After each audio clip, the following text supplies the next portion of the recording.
Hello everyone, I am Ankita Datta, Director of Prayas Physics Classes, Dehradun. Welcome students.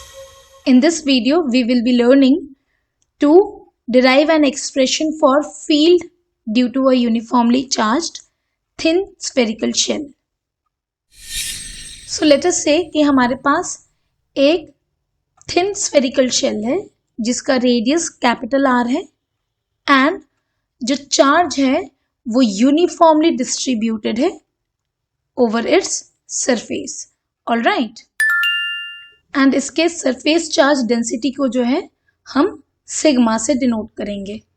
ठीक है, सो यहां पर हम इन चीजों को लिख भी देते हैं. Let sigma be the uniform surface charge density of a thin spherical shell whose radius is capital R. All right, अब thin spherical shell के केस में जो है दो केसेस आते हैं. एक होता है field at a point outside the shell and एक होता है हमारा field at a point inside the shell. So one by one हम दोनों पॉइंट्स के लिए इलेक्ट्रिक फील्ड के एक्सप्रेशन को डिराइव करेंगे. तो सबसे पहले जो है हम डिटरमिन करेंगे electric field at a point lying outside the spherical shell. ठीक है, सो हमने पॉइंट P कंसिडर करा है जो कि हमारे स्फेरिकल शेल के बाहर लाई कर रहा है. All right, and point P का जो दूरी है from the centre of the spherical shell वो हमारा स्मॉल r है, such that small r is greater than capital R. अब पॉइंट P पे इलेक्ट्रिक फील्ड निकालने के लिए यहां पर वापस से हम गॉसेस लॉ यूज करेंगे. ठीक है, एंड गॉसेस लॉ के केस में आप जानते हैं कि वो हमारे लिए कन्वीनियंट हो जाता है जब हम सिमेट्री का ध्यान रखें. साथ ही गॉसेस लॉ हम एक क्लोज सरफेस पे ही लगा सकते हैं. सो यहां पर जो है मैंने एक स्फेरिकल शेल को अपना गॉसियन सरफेस माना है जिसका रेडियस स्मॉल r है एंड हमारा जो ये गॉसियन सरफेस है जिसे मैंने वाइट डॉटेड लाइन से बनाया है, ये हमारा गॉसियन सरफेस है. इस गॉसियन सरफेस का सेंटर और स्फेरिकल शेल का सेंटर जो है वो सेम ही है. यहां पर मैंने इलेक्ट्रिक फील्ड के बारे में भी जो हमें पता है वो लिख दिया है.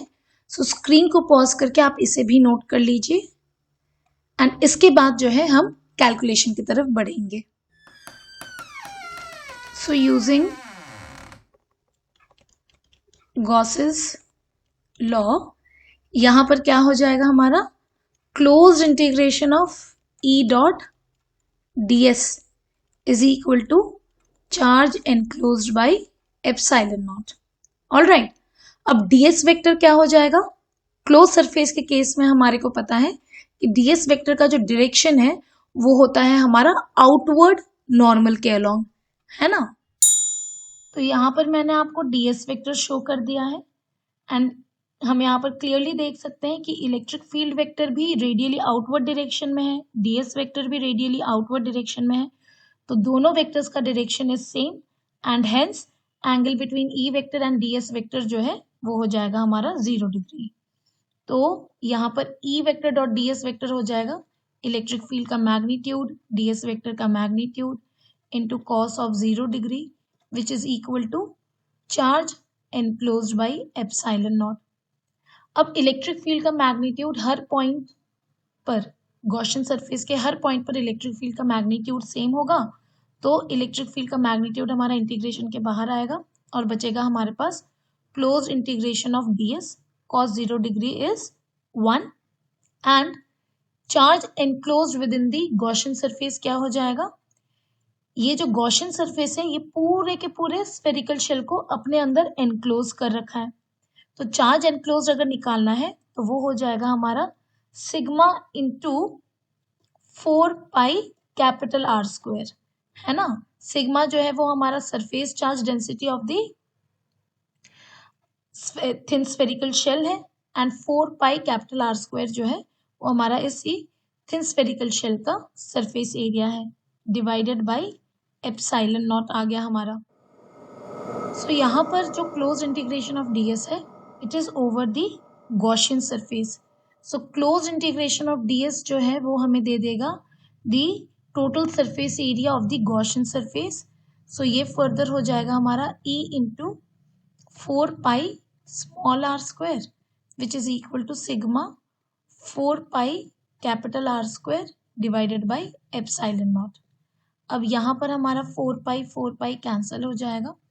साथ ही हम लिख लेते हैं that let capital Q be the total charge distributed on the spherical shell, है ना। therefore सिग्मा क्या हो जाएगा हमारा, sigma would be equal to capital Q divided by 4 pi capital R square, and इसी सिग्मा को जो है हम रिलेशन नंबर 1 में पुट कर देंगे, तो इसे इक्वेशन 1 कह देते हैं। सो यहाँ पर लिख देंगे putting sigma is equal to Q by 4 pi capital R square in equation 1। Equation 1 में हमारा क्या आ गया था, E into small R square is equal to sigma capital R square by epsilon naught. So ये आ जाएगा हमारा E into small R square is equal to sigma के बदले में लिख देंगे हम capital Q divided by 4 pi capital R square into R square by epsilon naught. So यहाँ पर आर स्क्वायर कैंसिल होगा, एंड फाइनली हमारे पास E आ जाएगा as Q by 4 pi epsilon naught small r का स्क्वायर। All right. सो यहाँ पर अगर आप इलेक्ट्रिक फील्ड के मैग्नीट्यूड को देखें, it is same as the electric field produced by a charge capital Q placed at the center of the spherical shell, है ना।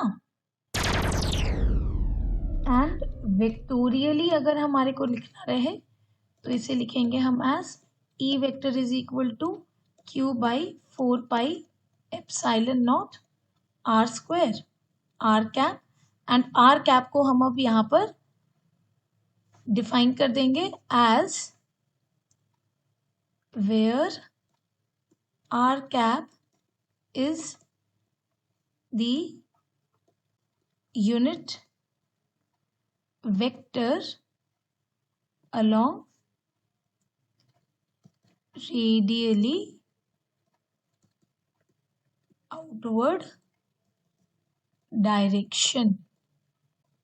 ठीक है।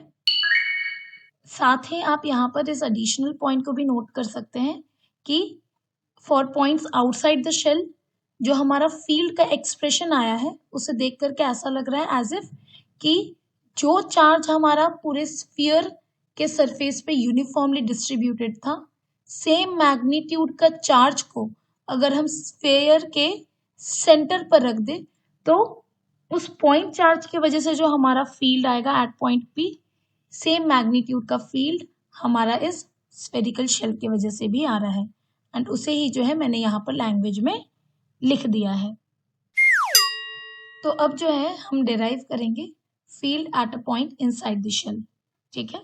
सो हमने एक पॉइंट P चूज कर लिया है जो कि शेल के अंदर है, एंड इस पॉइंट P का जो रेडियल डिस्टेंस है वो है आपका स्मॉल r, एंड अगेन हम लोग यहाँ पर गॉसेस लॉ यूज करेंगे in order to determine the electric field at point P। तो गॉसियन सरफेस हो जाएगा हमारा कॉन्सेंट्रिक स्फीयर जिसका रेडियस है स्मॉल r। ठीक है।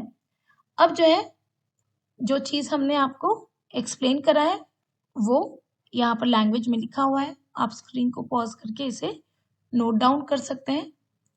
एंड अब हम यहां पर सीधा डेरिवेशन की ओर बढ़ते हैं। तो using Gauss's law as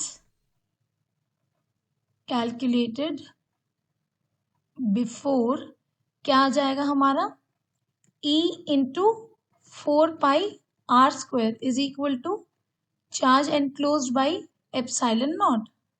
but इस बार हमारा charge enclosed within the Gaussian sphere जो है वो 0 है।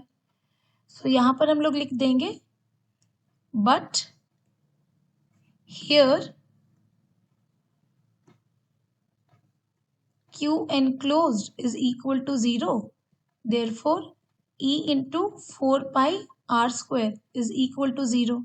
अब 4π और r² ये तो हमारा 0 के बराबर है नहीं, क्योंकि surface area of the Gaussian sphere जो है वो तो हमारा 0 है नहीं।